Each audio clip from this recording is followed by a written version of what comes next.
Hi, everyone, and welcome to The Slow Burn. Episode 3, CBD versus THC. What makes a good weed gummy?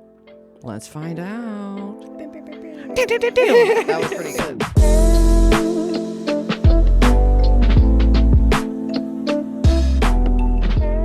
And here with me is Dr. Solnick, an actual doctor. Hello. Hi. It's not just a joke. It's not a joke. Yeah. Some people think it might be, but it's not. You were here at Modern Herb Co. Can you tell me your role here? Yeah, I am the lab director. Ooh. So I oversee everything from raw cannabinoid intake all the way to production pack out. Wow. Yeah. So it's the whole process. The whole shebang. Okay, and are you just like making sure that everything looks good, and if there's any like outliers or things you don't want in the product, you just remove it and take it out? Yeah, quality control is a huge part of it. And then also like developing processes, making things more efficient, and making sure we have good communication and morale in the team. Love it. Yeah. Okay, so can you tell me, what does the science say, the science, about the effectiveness of THC versus CBD for sleep?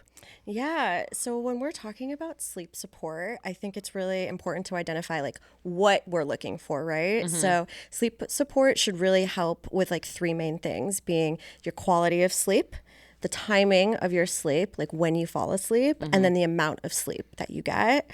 There are a few different pathologies that create sleep disorders, whether it's insomnia, which is like the most important, or I should say most popular. Yeah. There's also cardiac conditions though, breathing conditions, even movement conditions that affect sleep overall. Right.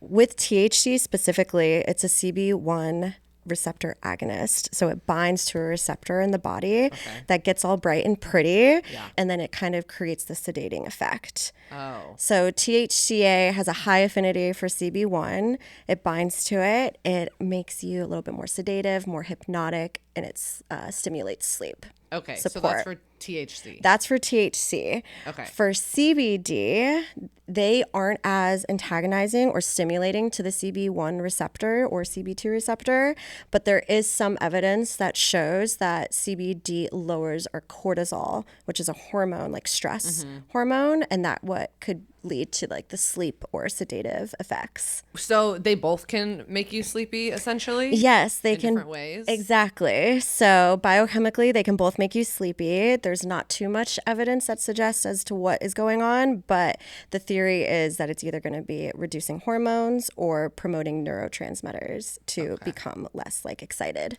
Is there like a false information out there about one of them, like, oh, if you take CBD, it's not going to make you tired. If you take THC, it's not going to make you tired? I think there is some evidence that suggests that THC can make you tired, and it will reduce overall sleep quality, but long-term use can actually not produce the best longevity of sleep over time. That's like chronic daily use though, over years and years. But there really isn't too much evidence around CBD not producing sleep. It's more shown to like improve sleep. Gotcha. Yeah. So CBD can definitely improve. THC can make you sleepy, but long-term use of THC can actually it doesn't necessarily lead to health benefits. Yeah, Okay. exactly. But what would you say? Like, have you experimented yourself with either or? I can only smoke a tiny bit. I'm like so sensitive. Yeah. And so, but yeah, it usually does get me tired. But I think it's because I maybe don't like do it. I feel like most of the times I take either, I get sleepy. Yeah. And I feel like some are different dosing, right? So THC, I feel like, has a little bit less of a dosing requirement compared to CBD. CBD is around like 20 milligrams. Some people experience that sedative effect, but THC, it's more like 15 milligrams. Oh, okay. Yeah. I would only take 5. Well, I also was maybe mixing with a margarita. Yes. So maybe that's what was making me tired. What about if you didn't want to get tired? Is there like I know last time we talked to Joel about like the day trip, that was better for like the day if you want things. Yeah. But is that going to be like, it's going to make you tired regardless of which one you take? I think it kind of depends. I think it's all subjective at this point, right? I really want to call out there's not so much data that suggests either or. I think it's all anecdotal. Yeah. And people really do mainly experience, and which is evidence, right? Anecdotal experience is definitely evidence. And I think collectively people experience sativas as being more uplifting and indicas as being more sedating. Struggling with sleep support? You're not alone. That's why here at the Hemp Collect, we made knockout gummies. I even formulated them myself with full spectrum cannabinoids, including live resin. Get yours at thehempcollect.com.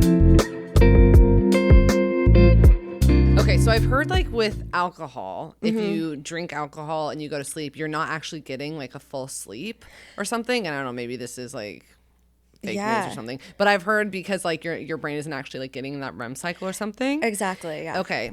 Some real news. And then, so is that the same? Does that same thing happen with THC and or CBD? Yeah, so for THC mainly, I can speak more confidently around like the research here. It all affects the sleep structure is what scientists call it. Okay. So REM being one phase of the sleep cycle or sleep structure is affected by THC.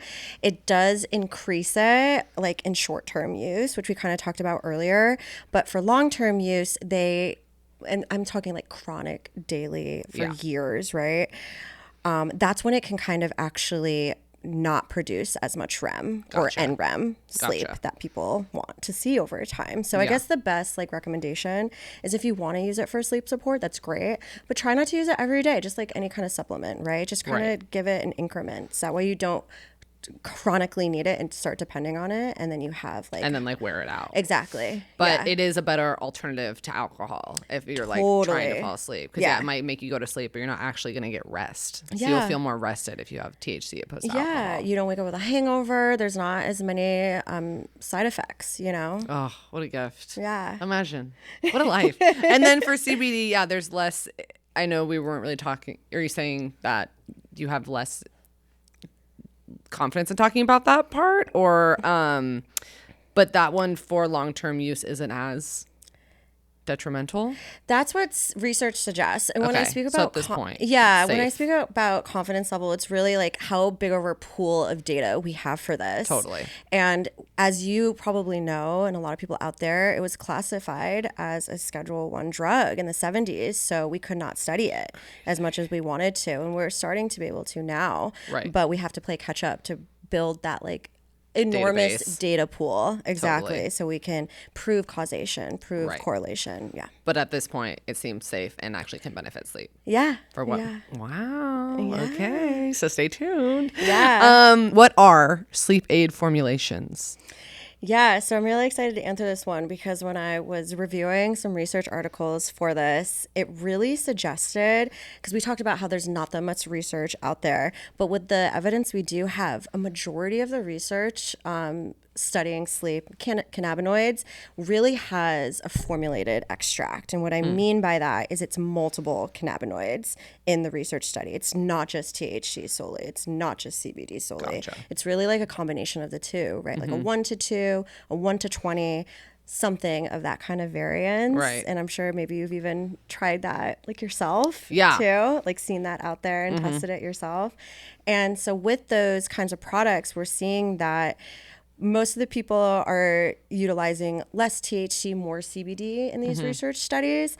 There was even a randomized clinical trial. It was double-blinded, one of like the best methodologies you can use to test stuff like this. And they had a 10 milligram THC with a 15 milligram CBD, and saw over 2 weeks, they measured in the experimental group, the people that were actually taking this, a 30% improvement in sleep quality versus the control group or the group that took the placebo. So is that the Entourage effect? Yes, there you go. Ergo, Entourage effect. So the Entourage effect mainly is the synergy that the two cannabinoids, or even more than that, create together. And it's because it's like this, you could think of it as like this orchestra of binding to receptors. Yeah, it's pretty much going like that in your brain.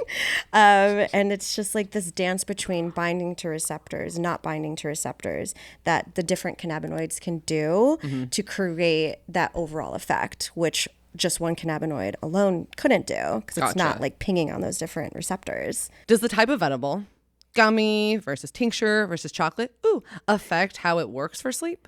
Yeah, definitely. So again, unfortunately, not so much clinical research on this topic yet. Yeah. However, there is a lot of pharmacokinetic data, which just means how a drug is affecting the insides of your body. Yeah. So how it's moving around the body. And there is some data that suggests the bioavailability. So whenever you consume cannabis, whether it's THC, CBD, whatever it might be, your body has a different kind of absorption rate that it can follow depending on that chemical. And Like how the way it you, breaks down that chemical. Yeah, Like and if how you have you a drink of juice versus like you eat an orange. Exactly. We talked about oranges in the last one. Call back. And also how you consume it, right? So whether like you smoke it, whether you inhale it, or whether you eat it. So that's all going to be variables that kind of affect how the overall bioavailability is going to be. We do have data that suggests that inhalation bioavailability is around 11 to 45%, but it's rapid. So the half-life of the CBD or THC is quicker, and it lasts quicker, and it is absorbed quicker. Gotcha. If that makes sense. So it's like a burst. It's a burst, exactly. Yeah. And if you smoked, you could probably attest to the fact Immediacy. that like you feel it really instantly. Yeah. And it's not as long compared to if you take a gummy.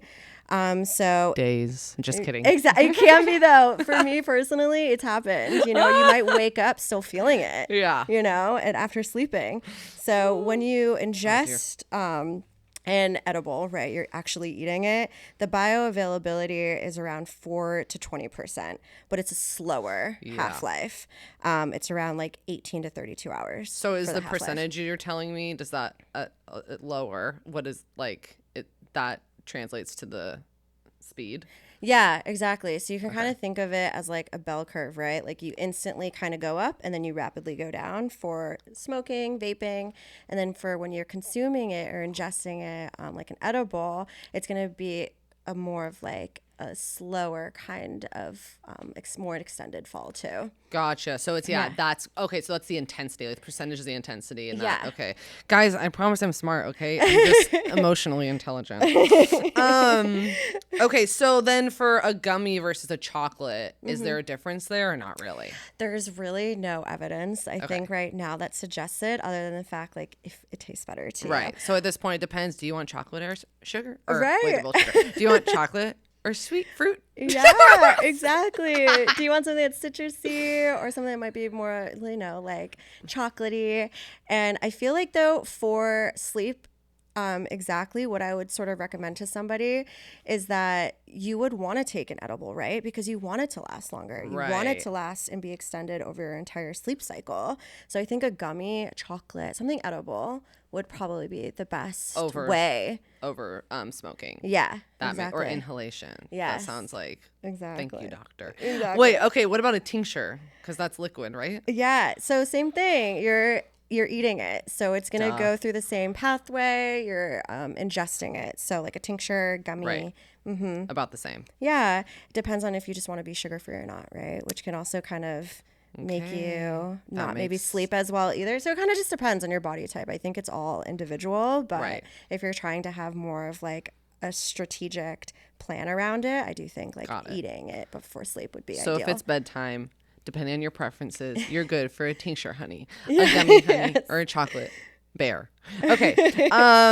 When is the best time to take a gummy to maximize sleep benefits? Yeah. So I think the best time around this would be like 90 minutes. So when I was kind of reading some research articles, I found one from the 1970s, which was a while ago. So we don't have really recent data around this, but they do suggest that around 90 minutes would be before bedtime. Okay. Unless you can eat it while you're sleeping, which maybe you can. Oh my gosh, sleepwalkers, let us know. We got to study the sleepwalkers.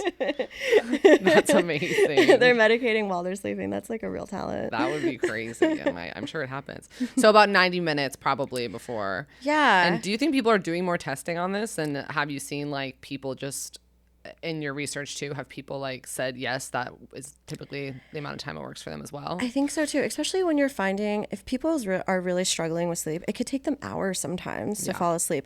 So I would also kind of lean into some of your own sort of like, you know your body best. If you know it takes you an hour to fall asleep, pop that sucker 90 minutes before. If you know it takes you a few hours, maybe try to do 2 hours before and try to dial it in based off of like your own individual, circadian rhythm. Yeah.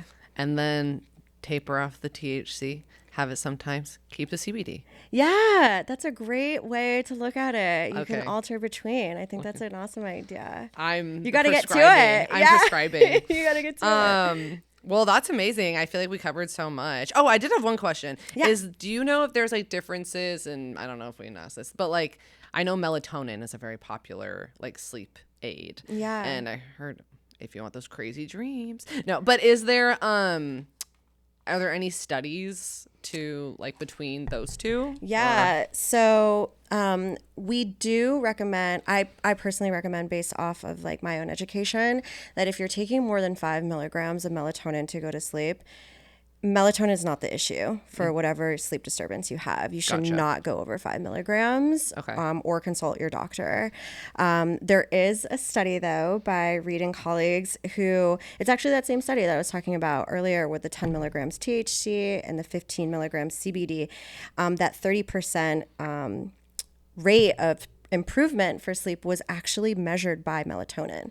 So they had an increase of 30% melatonin in that study. So it has shown that entourage effect between those two cannabinoids increases melatonin. Yeah. Wow. Yeah. Okay. Thank you all so much for tuning into The Slow Burn. Again, we were met with the wonderful Dr. Solnick. Oh, thank you. Real doctor. And we'll see you next week. Is that okay? We do have to do it more professional. Okay, good.